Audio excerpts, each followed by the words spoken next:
Hi folks, thanks for joining me for this week's river pattern. What you see in the vise is a very innocuous wet fly. So without further ado, let's get into it.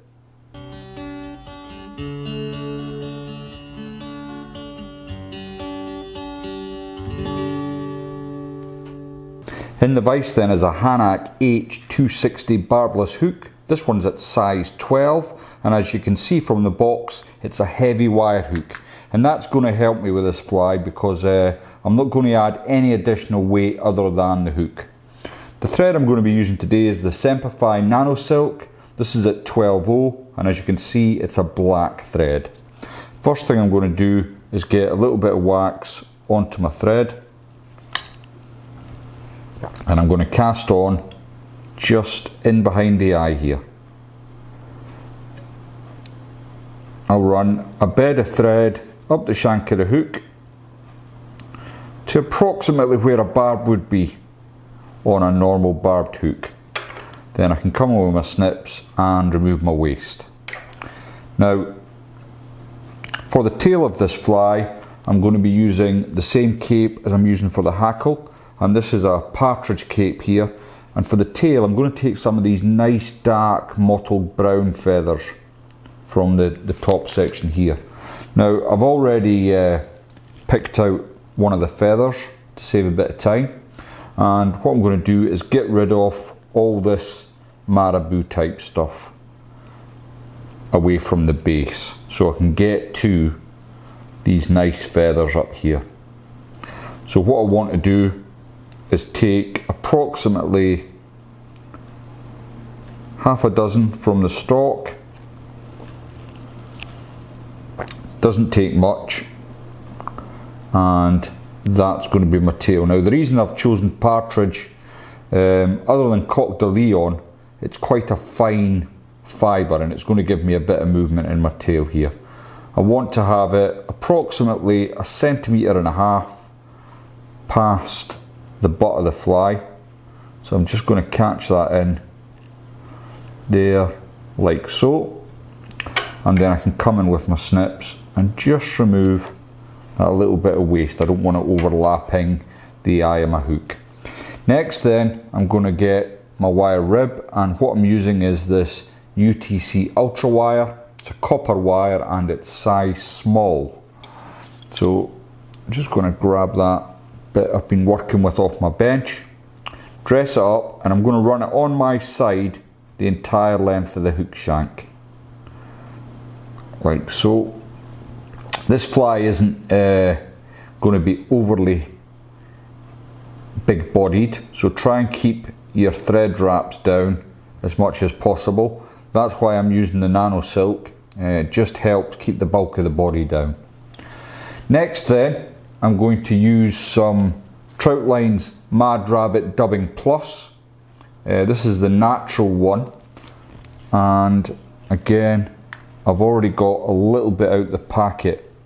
It's a nice dubbing this. It's quite a light colour, and through it there's a little flecks of UV which can give a nice effect to a fly. So I'm just going to dub that onto my thread. There's no need to add wax at this point, it just hinders the movement of your dubbing, and this dubs on easy enough that you don't need to be worrying about that. So I've got a small amount of the dubbing onto my thread, and I'm just going to carefully, in touch and turns, come up the body. Now when I get near the top, I want to create a small taper. Pull everything back out the way and get your thread off of that dubbing body. Now before I bring my wire rib up, I'm just going to come in with my dubbing brush and try and loosen up a bit of this dubbing. Then the opposite way to the way you wrapped your thread, you're looking to get about 4 turns of wire rib onto a size 12. Obviously the smaller you go down with the fly, the less turns you'll require. So if you're tying these in size 14s, and that's about as small as I'd go with this pattern, I'd have 3 turns. If you want to do it bigger, obviously you might want to increase the size. Now I've got a little fibre just here that I don't want, so I'm just going to pull that out with my tweezers. Other than that, the rest of it's looking pretty good. Okay, so next what I want to do is create the thorax, and how I'm going to create the thorax is using some dyed CDC. So as you can see, this is a brown CDC, or well, it's not brown. So I've got the CDC and I've fluffed that out. Next I want to come in with my clip and just catch the edge of that. Then I'll try and do this on camera. I want to come up just leaving enough room at the clip here to catch in these fibres. Next I've got to split my thread, and with the Semprfli stuff I find it's even at 12/0 it's pretty easy to do with this. Even with my old man eyes I can still just about manage it. There we go, and it's not made a liar out of me. I've made myself a nice little loop there, and I'm now going to insert the CDC fibres. So catch that in. Keeping tension on your thread. If you let go of the tension, then it's liable that all your CDC fibres will pop out of there. Then just spin it up, make sure it's locked in. Doesn't take a lot, and you want it nice and tight so the CDC is going nowhere. And then I'm going to come back. I'm back about 1/8 of an inch, so where my first turn of wire is really, I've come all the way back to there, and now I'm going to slick back each turn with my thumb and forefinger just to create that thorax area. Then I can bring my thread back up to the eye of the hook. Now there's a couple of outliers there. You might see them on your side, you might not, because it is very small. So I'm just going to come and take them. I don't want the CDC being longer than the tail, so I'm just going to come and take them out, or snap them off as the case may be. And there I've created a nice thorax. Now when it's in the water, what this does is the CDC will trap air bubbles, which makes the fly look even more appetizing.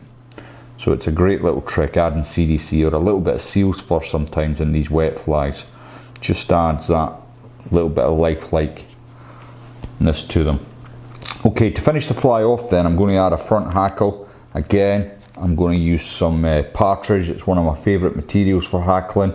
Gives a really pleasing effect, and I especially like the natural colours that come with the Partridge. So first thing I'm going to do is I've picked the feather out already, but I want to get rid of all the rubbish from the feather.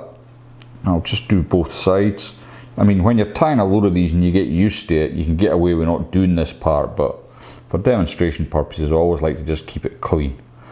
Next I'm going to grab my hackle pliers and just clip on the very edge. Then what I can do next is with my thumb and forefinger pull it back so that you've got a nice V there. So I've got my tag end, and before I catch that I'm just going to add the tiniest little bit of wax to the front of my thread. Then I'm going to dress up the tag to the front of the hook. Get a couple of turns in to hold it into place. Peel your tag back and get a couple of turns in front of your tag. Now at this point you can come in and remove the tag.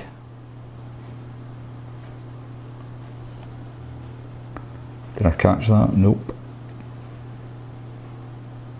Just do it carefully.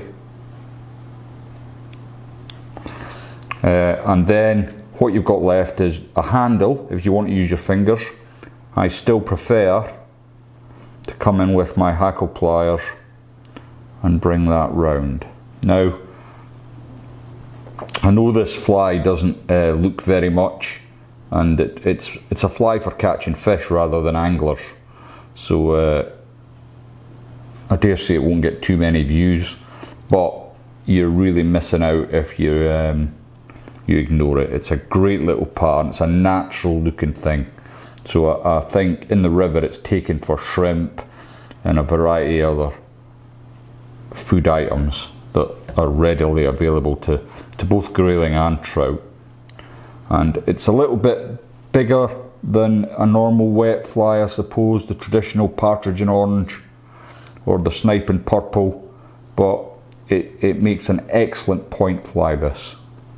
So once you've trapped in your waist end, pull everything back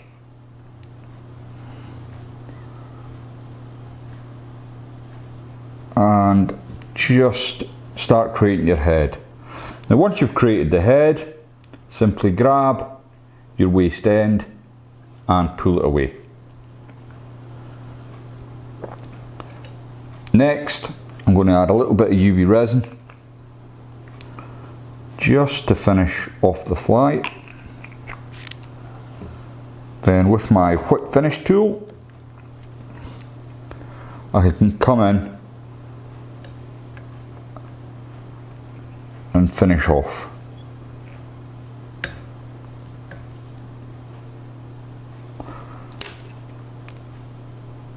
Take away your thread and don't forget to cure that off.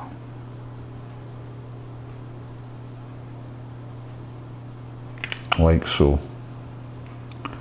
And when this is fished, it actually folds down into a lovely teardrop size. And the size 12, it might sound big for a river wet fly, but it's actually perfect for the point. I hope you enjoyed that. Thanks very much for watching. If you haven't subscribed to the channel, please think about clicking the button, and I'll see you all next time.